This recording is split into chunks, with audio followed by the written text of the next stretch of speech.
Olá! É muito bom ter a sua companhia. Afinal, a série Princípios foi feita especialmente para você. Hoje vamos falar sobre a luta entre o bem e o mal. Esse tema é muito importante.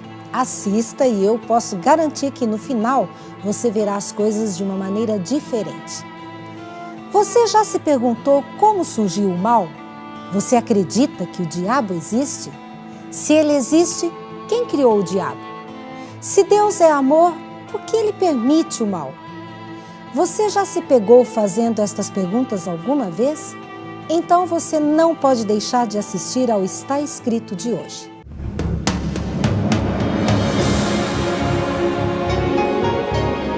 Ele permaneceu através dos tempos. O livro de Deus, a Bíblia. Indispensável em nosso mundo complexo. Está Escrito, transmitindo esperança ao redor do mundo. Apresentado por Fernando Iglesias. Você acredita que existem poderes espirituais do bem e do mal e que eles travam uma luta cósmica, uma guerra além das fronteiras racionais e materiais nas quais nós vivemos? Bem, quer você acredite ou não, esse assunto está na cabeça de todo mundo o tempo todo. Não dá para negar que esse conceito faz parte da formação de caráter de cada ser humano. Dos 10 filmes de maior bilheteria de Hollywood de todos os tempos, 8 têm como assunto a luta do bem contra o mal.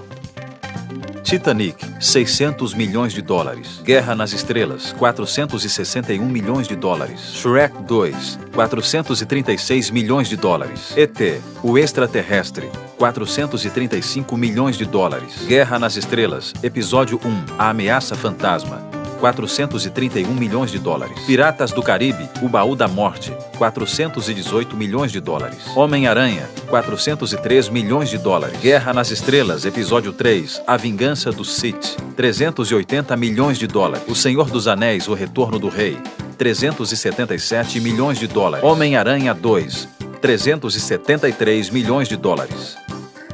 Por que uma crença estaria assim tão enraizada em culturas, religiões tão diferentes, se isso não fosse verdade? Veja essa declaração da escritora Simone Weil. No fundo do coração de todo ser humano, desde a mais tenra infância até a sepultura, existe algo que, a despeito de todas as experiências de crimes cometidos, sofridos e testemunhados, conta de modo indomável que o bem e não o mal vingará. É isso, acima de tudo, que é sagrado em cada ser humano.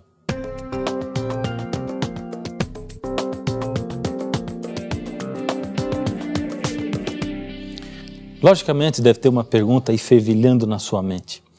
Mas se Deus é o Criador de tudo, foi Ele também que criou o mal? Bem, todos dizem que Deus mora no céu. Mas como é esse lugar onde Deus habita?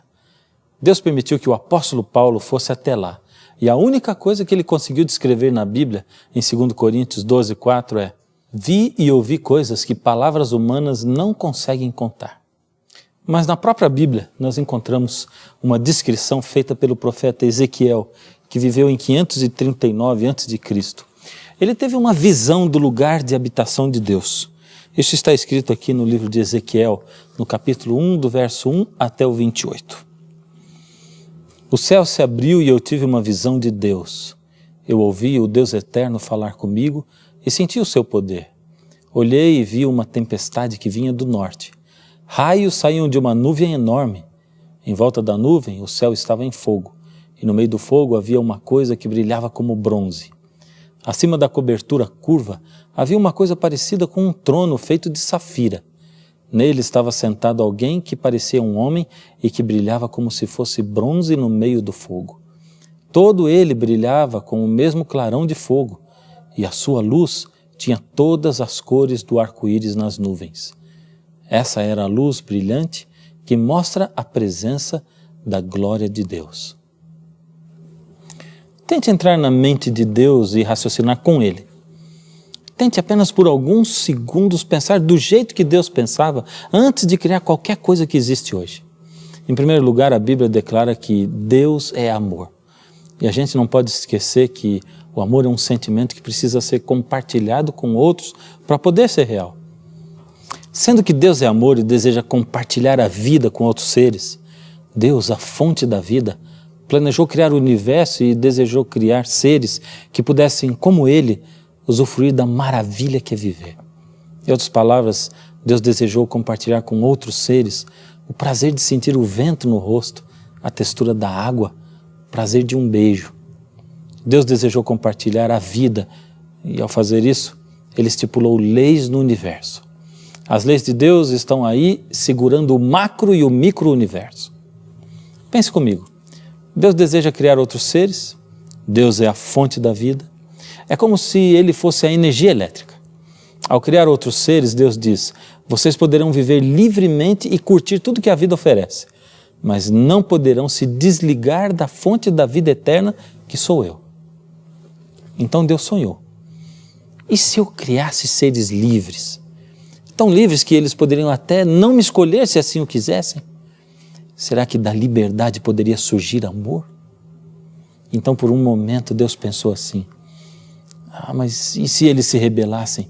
E se chegassem a pensar que podem ter vida sem estar ligados na fonte da vida? Então ele pensou novamente e decidiu. Bem, para cada ato de rebeldia que eles cometessem, eu, Deus, cometeria um ato de amor muito maior.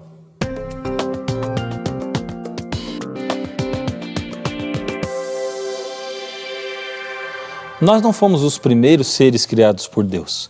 Deus criou primeiro os anjos para viverem junto dele. Eles são citados na Bíblia 292 vezes e só no Apocalipse 70 vezes. Veja esse texto de Apocalipse, capítulo 5, verso 11. Olhei outra vez e vi muitos anjos, milhões e milhões deles. Estavam em pé em volta do trono, dos 4 seres vivos e dos líderes, e cantavam com voz forte. Você já deve ter percebido que hoje se fala muito em anjos. Escrevem-se livros a respeito deles, existe muita especulação e muitas pessoas facilmente escrevem qualquer coisa nos livros. Esses livros se tornam best-sellers e muitos acabam crendo em teorias meramente humanas. Mas através da Bíblia, Deus nos revela a verdade a respeito dos anjos.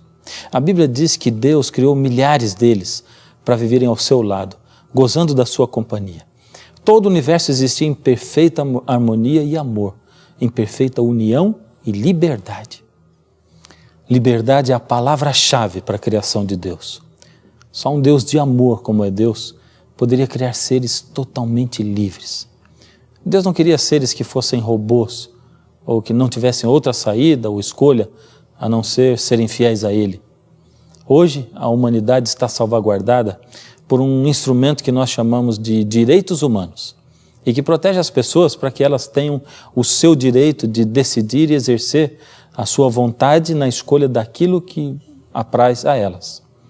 Mesmo que a gente não perceba, os direitos humanos têm a sua raiz em leis que Deus estabeleceu para o universo e que nós poderíamos chamar de direitos universais ou direitos cósmicos, que seriam os direitos ou as prerrogativas dos anjos e de todos os seres inteligentes criados por Deus, que povoam não somente a Terra, mas muitos outros planetas do universo.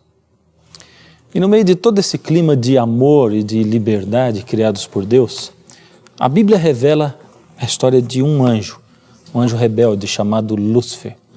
Está em Ezequiel, no capítulo 28, do verso 12 até o verso 15. Você era um exemplo de perfeição, como era sábio e simpático. Você vivia no Éden, o jardim de Deus, usava pedras preciosas de todo tipo. Você tinha joias de ouro que foram feitas para você no dia em que foi criado. Dentre os milhões de anjos que Deus criou, havia um que era especial. Ele era muito sábio, dedicado, muito bondoso, um anjo de grande luz. Por causa de sua grande luz, seu nome era Lúcifer, que quer dizer portador de luz. Lúcifer era um querubim de Deus. Era ele que, dentre todos os anjos, estava mais próximo do seu Criador. Seu rosto transparecia felicidade, sua inteligência e majestade destacavam o seu porte nobre de todos os outros anjos? Só Deus o Pai, Jesus, que na Bíblia também é chamado de Arcanjo Miguel, e o Espírito Santo possuíam glória maior que a de Lúcifer. Por servir assim tão próximo a Deus, uma luz especial resplandecia do seu rosto e brilhava ao redor dele. Era uma luz mais viva e bonita que a de qualquer outro anjo criado por Deus. Sua beleza, o seu poder, a sua glória e majestade eram reflexos diretos da glória, poder e majestade do Senhor.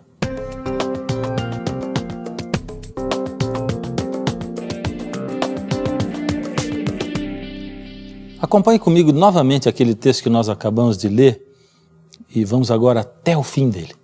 Ezequiel 28, de 12 a 15. Você era um exemplo de perfeição, como era sábio e simpático. Você vivia no Éden, o jardim de Deus, e usava pedras preciosas de todo tipo. Você tinha joias de ouro que foram feitas para você no dia em que foi criado, até que começou a fazer o mal. O amor não é egoísta, não olha para si mesmo. Jesus, sendo Deus, exerceu o amor pleno e achegou-se aos anjos. Ofereceu-se para ser o seu arcanjo, o líder dos anjos. Ele se aproximou dos anjos como se fosse um deles. Mas Lúcifer, ao contrário disso, foi afastando-se cada vez mais do grupo, desejando ser exaltado por eles. Ele se esqueceu que não tinha vida em si mesmo e de que nunca poderia desligar-se de Deus, que é a fonte da vida, porque se fizesse isso, perderia a sua vida. Ele passou a olhar para a sua própria glória como se viesse dele mesmo. E ao fazer isso, deixou com que sentimentos estranhos, nunca antes manifestados, passassem a existir. Passou a sentir inveja, orgulho, ódio, e então começou a mentir. Lúcifer expôs aos anjos o seu ponto de vista. Disse a eles que estavam acostumados com o seu comando e que sabiam da sua luz, da sua força, dos seus poderes maravilhosos. Mentiu para eles dizendo que Deus era um tirano e que eles não tinham liberdade de escolha, que eram escravos de Deus e que a única maneira de se libertarem de verdade seria rebelando-se e mostrando a Deus que eles estavam insatisfeitos.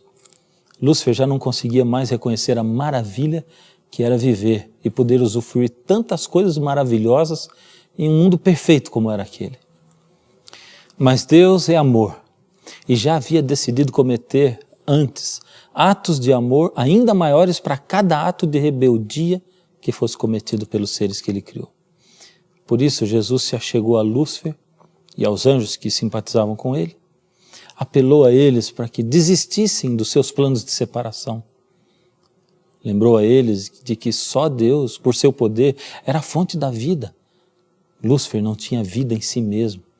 Seria impossível viver estando desligado da fonte da vida que era Deus. Seria consequência natural a sua morte e a morte daqueles com quem estivesse Lúcifer. Esta era a lei de Deus, a lei da vida. E ninguém poderia se contrapor a esta lei tão natural. Muitos anjos simpatizantes de Lúcifer atenderam ao apelo de Jesus e voltaram atrás, arrependendo-se daquilo que haviam pensado e feito. Lúcifer então declarou aos anjos que Deus nunca mais daria outra chance a eles, pois aqueles que ficaram com ele até ali já tinham ido longe demais. Muitos apelos tinham sido feitos. Deus havia dado todos os passos, todas as chances. Ele havia mostrado todas as más consequências do que eles estavam fazendo. Agora, finalmente, depois de tudo, Deus precisaria agir com firmeza. Se ele não fizesse isso, outros anjos cairiam novamente e poderiam morrer.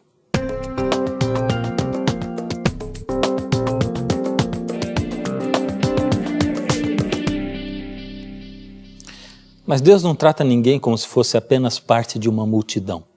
Ele convocou toda a hoste de anjos a fim de que cada caso fosse resolvido individualmente. Foi então que Lúcifer se rebelou em público, acusando a Deus e a sua lei. Agora já não havia outra maneira.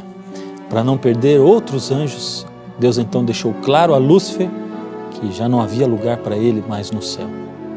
Nesse momento, Lúcifer apontou para os seus anjos simpatizantes, que somavam quase a metade dos anjos do céu, e disse: esses estão comigo. O Senhor vai expulsá-los também e deixar o céu vazio? Lúcifer declarou que estava preparado para resistir ao poder de Deus e usar poder contra poder. Os anjos bons choraram ao ouvir as palavras de Lúcifer e ver quão longe ele tinha ido. Lúcifer então gritou que os anjos não precisavam da lei de Deus, da vida que Deus oferecia, que deveriam estar livres para seguir a sua própria vontade. Dizia que a lei era uma restrição à liberdade de todos.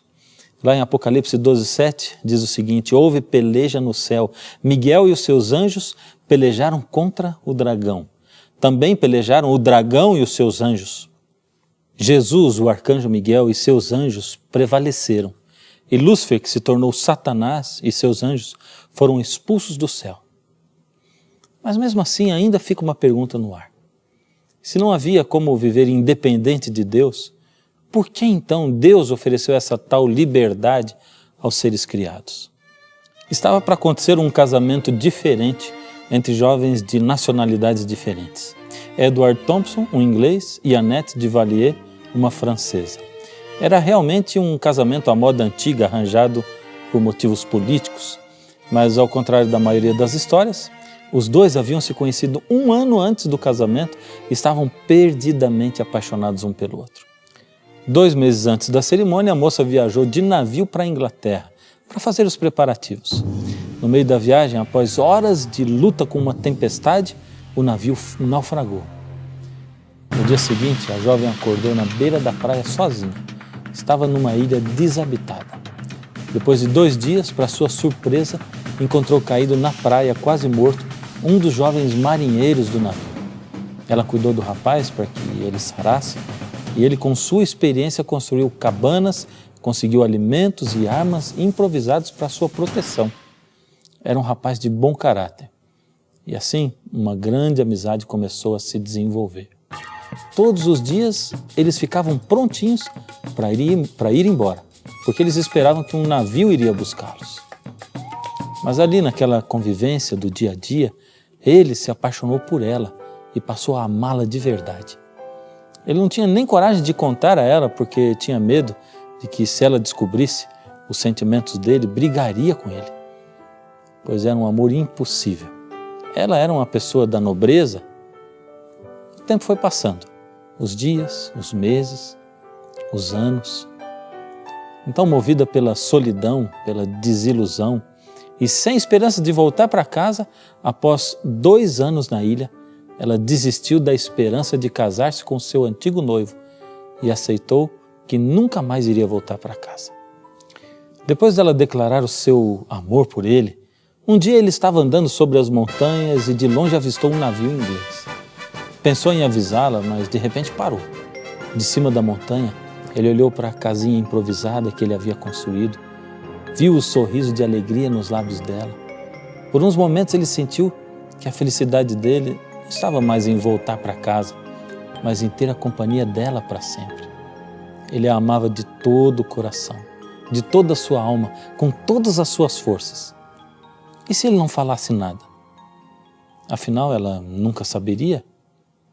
Mas de repente, a consciência dele começou a incomodar. Como desfrutar daquele amor, sabendo que ele a havia enganado e impedido que ela fizesse a coisa que ela mais desejava na vida, que era voltar para casa? Como ele podia ter certeza daquele amor, daquela felicidade, se ela não tinha outra escolha a não ser ficar com ele? Ela só estava com ele porque não havia outra saída. Deu um grito, chamaram o navio e foram resgatados. O noivo, lá na Inglaterra, ainda estava esperando por ela e, ao saber do seu retorno, reativou todos os preparativos para o casamento. Você sabe como é que a história termina? Sem dúvida. Mesmo de volta, ela declarou o seu amor pelo marinheiro. Abriu mão de tudo para ficar com ele, porque agora ela o amava. Agora sim, esse amor tinha um sabor diferente para ele. Ele não tinha sido a única opção. Ela o escolheu. Aquilo sim era amor de verdade. É lógico, o amor só é amor de verdade quando existe liberdade. Deus não se contentaria em ser a única opção. Ele não poderia simplesmente não ter criado Lúcifer. Isso não seria liberdade, seria uma mentira. Deus não queria ser escolhido apenas por ser a única opção. Deus é amor e precisava de um relacionamento de amor com seus filhos.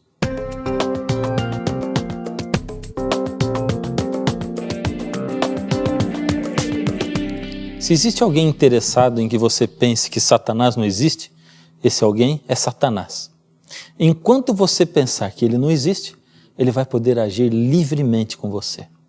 Você não consegue enxergar o bem e o mal nas esquinas das ruas, no dia a dia, na violência que tira a nossa paz de dia e de noite, nos corações cada vez mais duros de seres humanos que abandonam seus filhos e os vendem e que são capazes de cometer abusos sexuais contra eles?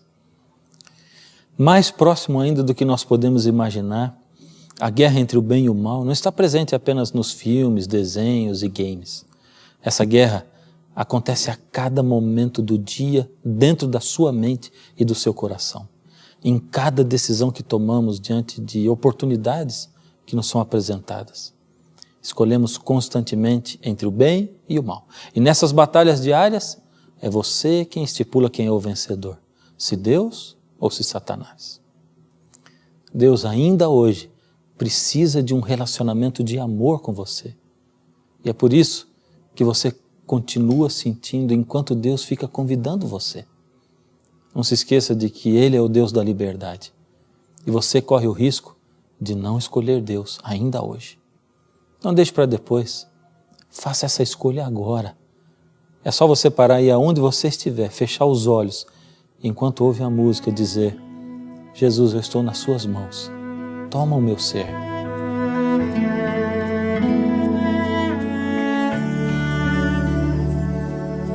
Preciso me entregar, Senhor. Preciso a Ti me entregar. Preciso ouvir Tua voz a me falar.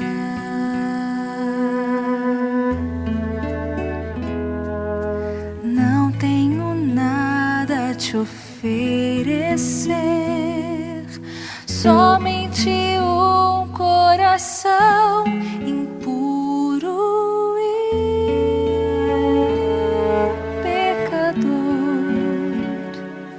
Mas aqui estou, me aceita, Senhor.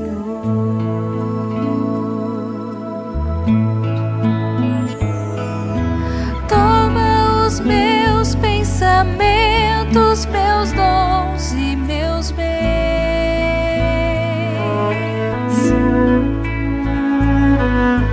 Toma o meu coração e tudo que ele tem.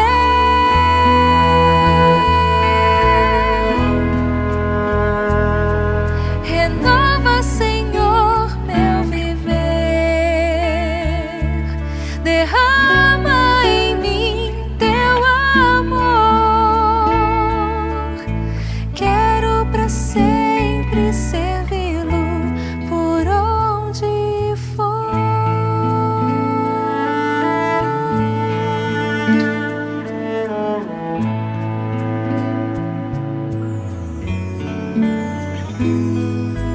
Preciso me entregar, Senhor. Preciso a Ti me entregar. Preciso ouvir Tua voz a me falar.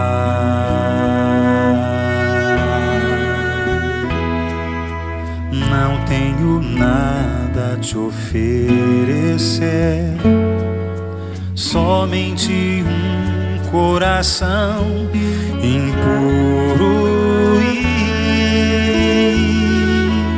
pecador. Mas aqui estou, me aceita, Senhor.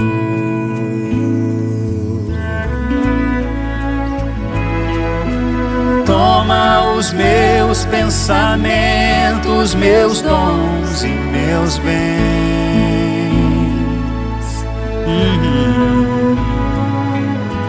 Toma o meu coração e tudo que ele tem.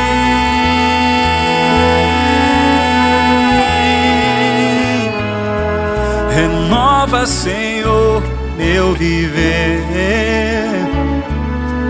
Derrama em mim teu amor.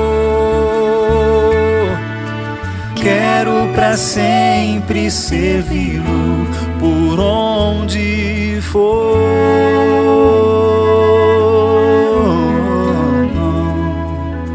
Quero pra sempre servi-lo por onde for.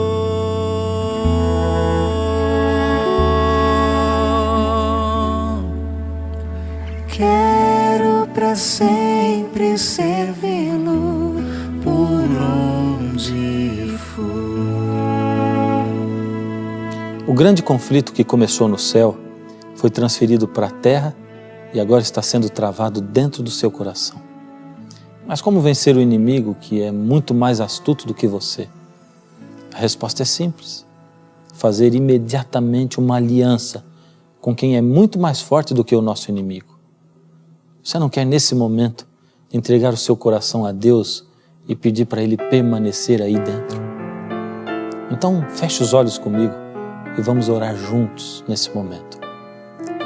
Senhor Deus, obrigado porque o Senhor é o nosso Pai e porque acima do que qualquer força do mal, o Senhor é tão poderoso e tão maravilhoso.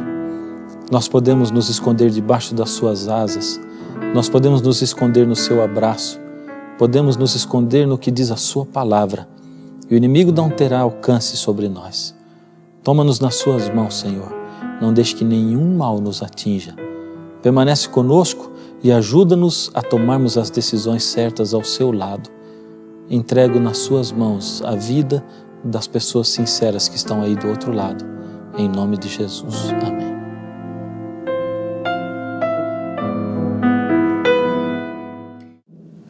E então, gostou do programa de hoje? É bom saber que no final, o bem triunfará sobre o mal. Se você quer saber mais sobre esta história, peça a revista Princípios, que é totalmente grátis para você.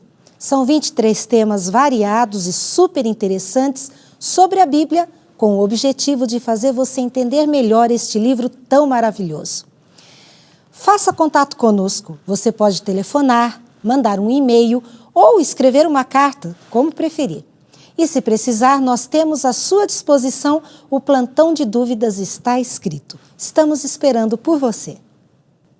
Você sabe mais do que ninguém a importância que é estarmos do lado de Deus. Por isso eu vou ficar aqui, esperando por você até o próximo programa. E até lá não se esqueça, está escrito: nem só de pão viverá o homem, mas de toda palavra que sai da boca de Deus. Toma os meus pensamentos, meus dons e meus bens.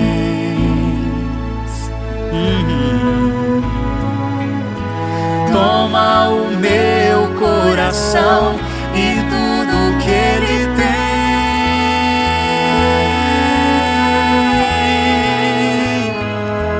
Renova, Senhor, meu viver.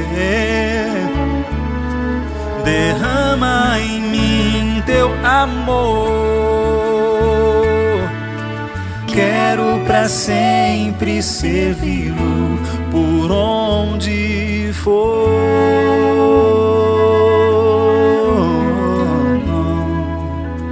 Quero pra sempre